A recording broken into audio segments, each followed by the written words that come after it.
Hey, it's Tucker Carlson. The Biden administration arrested Donald Trump this afternoon. They had him arraigned and fingerprinted in a Miami courthouse like the accused felon he now technically is. These were the first steps in a process that is designed to put Donald Trump behind bars for the rest of his life. Cable news carried every moment of it live. It's unprecedented, they told us, with what looked like shock. But they weren't shocked. They knew this was coming.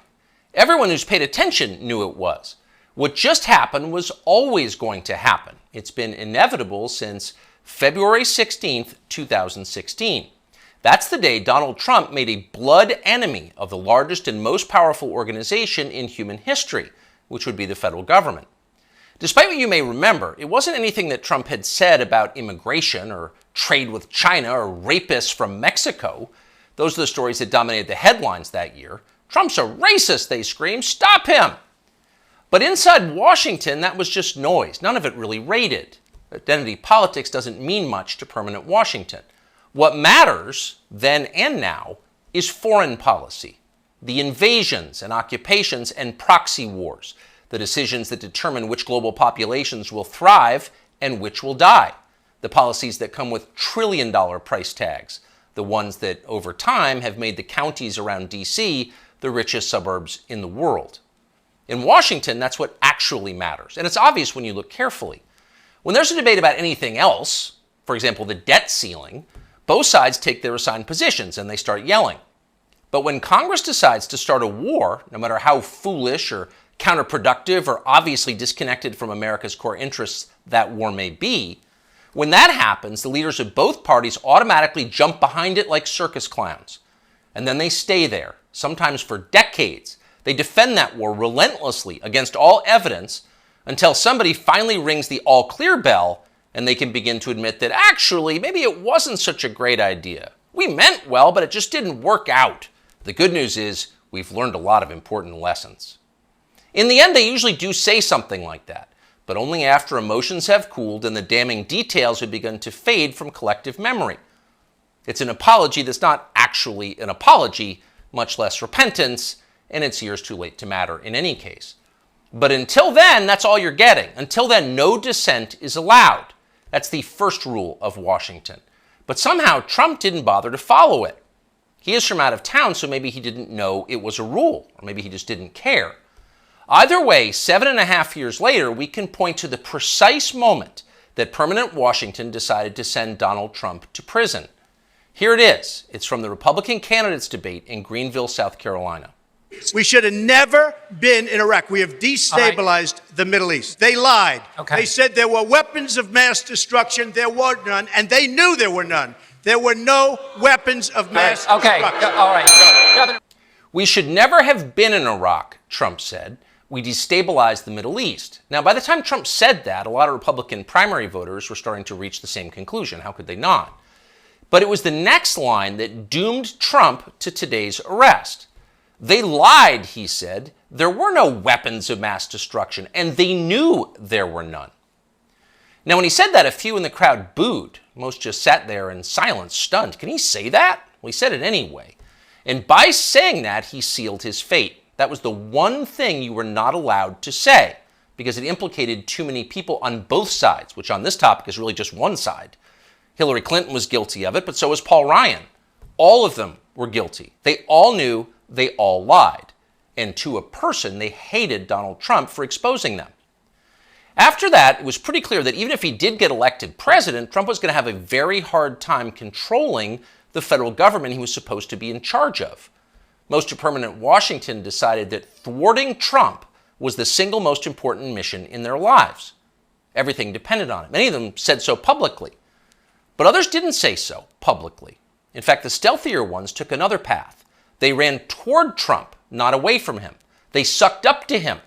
They ingratiated themselves with the man they intuitively understood was susceptible to flattery, which Trump is. And they did this in order to subvert his new administration from the inside. There were a number of these, and you could spot them immediately. They were flatterers. Invariably, the ones who flattered Trump the most hated him the most and disagreed the most strongly with his views. You saw them in the hallways of the White House and at press conferences. They were there slobbering over their boss with elaborate self-abasement, as if they were addressing a monarch or a god. It was a scene from the Ottoman court. It was filthy and decadent, and it was false. Mike Pence, Nikki Haley, Mike Pompeo, Lindsey Graham in the Congress, they all called Trump a visionary genius up until the moment he lost power. And then they unsheathed their real agenda, as always the neocon war agenda, and they piled on with maximum force. Here's Mike Pompeo, for example, on Fox News this morning. President Trump had classified documents where he shouldn't have had them, and then when given the opportunity to return them, he chose not to do that for whatever reason. When somebody identifies that, you got to turn them in. And so that's inconsistent with protecting America's soldiers, sailors, airmen, and Marines. And if the allegations are true, some of these were pretty serious, important documents. And so that's wrong.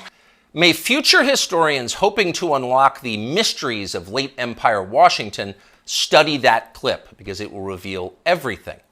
That very same Mike Pompeo, the one who's sneering at Donald Trump on TV this morning, that guy served Donald Trump as both CIA director and as Secretary of State.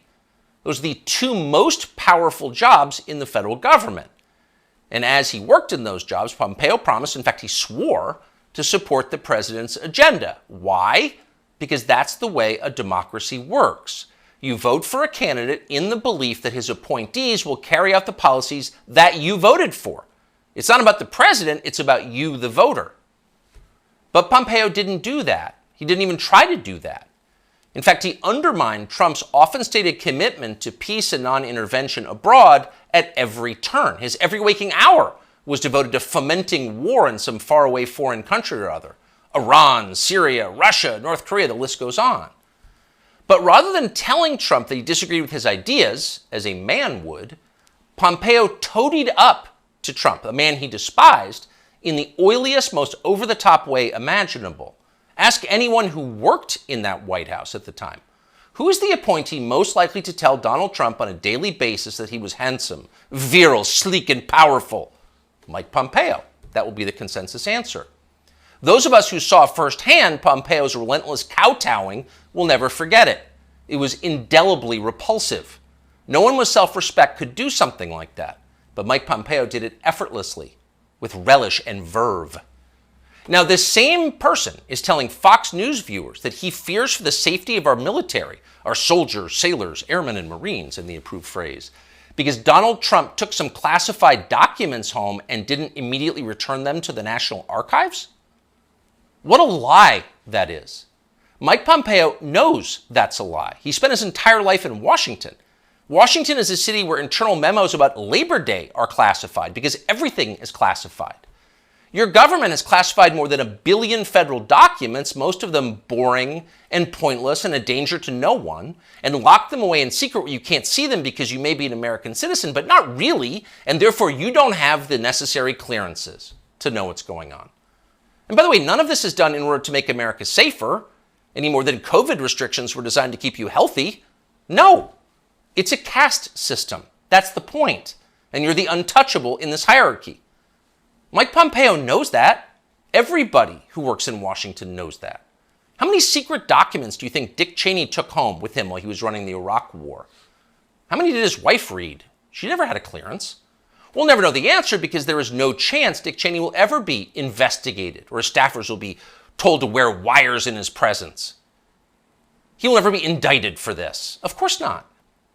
Dick Cheney is a neocon. Donald Trump is not. Dick Cheney supports war with Russia. Trump does not. That's the difference. The rest is just a distraction.